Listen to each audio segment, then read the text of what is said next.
Halo anak-anak, hari ini kita akan belajar tentang persebaran dan pengaruh Islam di Indonesia. Oke, yang pertama kita akan membahas tentang persebaran agama Islam di Indonesia. Bagaimana proses penyebaran Islam di Indonesia? Agama Islam bisa tumbuh dan berkembang di Indonesia karena peran para pedagang, mubalik, dan ahli tasawuf. Mereka tiada kenal lelah menyebarkan nilai-nilai Islam kepada masyarakat setempat. Nilai-nilai ajaran Islam disebarkan melalui proses kegiatan perdagangan, pernikahan, tasawuf, pendidikan, dan kesenian.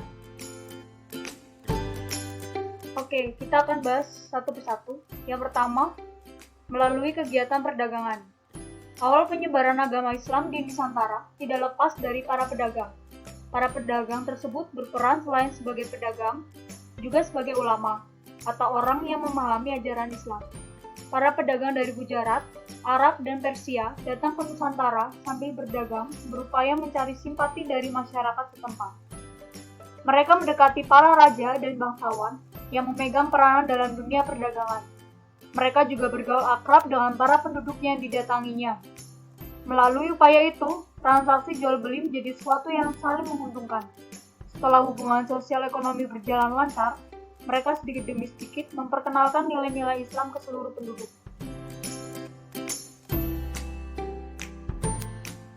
Yang kedua, melalui proses pernikahan. Di antara para pedagang, ada yang mampu menjadi orang penting di pelabuhan yang dikenal dengan sebutan Syah Bandar atau kepala pelabuhan. Berkat keunggulan ekonominya itu, mereka mampu menikahi putri raja atau anak-anak bangsawan pribumi. Dari pernikahan itu terbentuklah ikatan-ikatan kekerabatan yang besar di antara kedua belah pihak. Agama Islam kemudian berkembang dalam lingkungan tersebut. Di pihak lain, setelah para raja dan bangsawan memeluk Islam, masyarakat cukup banyak yang mengikutinya. Masyarakat menganggap apa yang dilakukan pemimpin harus pula dikerjakan oleh rakyatnya. Selanjutnya yang ketiga, melalui ajaran tasawuf. Sebelum agama Islam masuk, sebagian masyarakat Nusantara telah memiliki dasar-dasar ajaran kebatinan. Kedatangan para ahli tasawuf tentu saja mendapat sambutan baik di kalangan masyarakat. Para ahli tasawuf merupakan guru-guru agama yang menjelajahi berbagai negeri. Mereka memiliki cara hidup yang amat sederhana dan menghayati kemiskinan. Mereka juga memiliki kesaktian dan pandai mengobati orang sakit. Banyak di antara penduduk setempat yang tertarik dengan kesederhanaan hidup dan kesaktian dari para ahli tasawuf tersebut. Oke, yang keempat, melalui kegiatan pendidikan.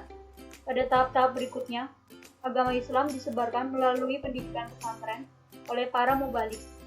Kedatangan mereka diperkirakan ikut dalam rombongan para pedagang. Para mubalik menyelenggarakan pesantren-pesantren untuk membentuk kader yang kelak menjadi ulama atau guru agama. Seusai menempuh pendidikan, para kader itu menyebarkan agama Islam sampai ke pelosok-pelosok melalui kegiatan dakwah dan pengajian.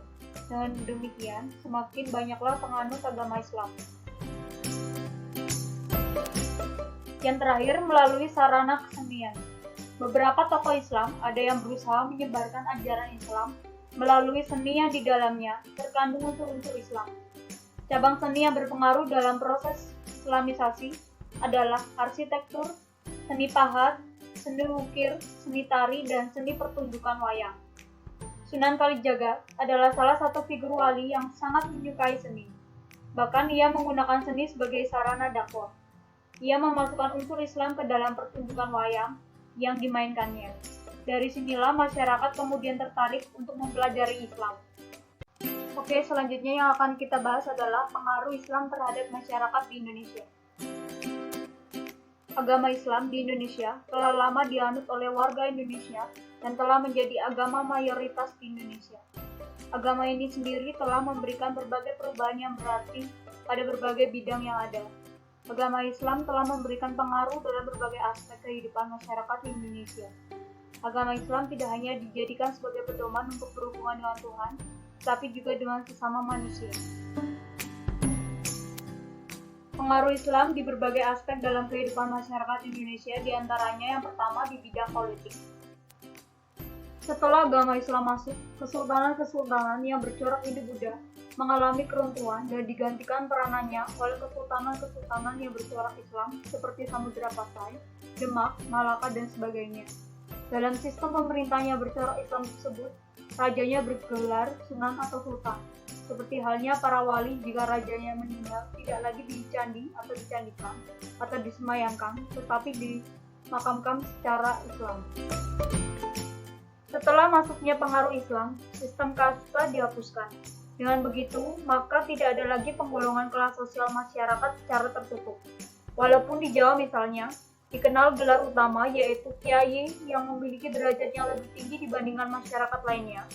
Akan tetapi, masyarakat bisa memiliki kedudukan apapun di masyarakat selama memiliki kemampuan yang mumpuni. Selanjutnya di bidang agama. Masuknya pengaruh Islam telah membuat masyarakat Indonesia mulai menganut agama Islam. Akan tetapi, unsur animisme, dinamisme, dan Hindu-Buddha yang telah dahulu dikenal tidak hilang begitu saja. Bahkan, unsur-unsur religi dan kepercayaan yang sebelumnya telah dianut mengalami perpaduan dengan agama Islam. Misalnya, mantra-mantra yang dibacakan pada saat ritual keagamaan umat Hindu maupun Buddha digantikan dengan doa-doa agama Islam. Hal ini dilakukan semata-mata untuk memudahkan diterimanya agama Islam oleh masyarakat Indonesia secara damai. Yang terakhir di bidang budaya. Pada masa pengaruh Islam berkembang di Indonesia, setiap kesultanan berusaha menampilkan citra dan cita keesaan Tuhan lewat bermacam karya budaya. Karya-karya budaya Islam di Indonesia tampil dengan ciri khasnya yang menambah khasanah budaya Indonesia, melengkapi karya budaya Hindu-Buddha yang telah muncul sebelumnya. Karya-karya budaya bernuansa Islam tersebut antara lain masjid, keraton, makam, kaligrafi, karya sastra, tradisi-tradisi, upacara keagamaan, dan sebagainya. Banyak di antara peninggalan karya budaya bercorak Islam tersebut sampai sekarang masih terjaga dengan baik dan dapat dimanfaatkan masyarakat.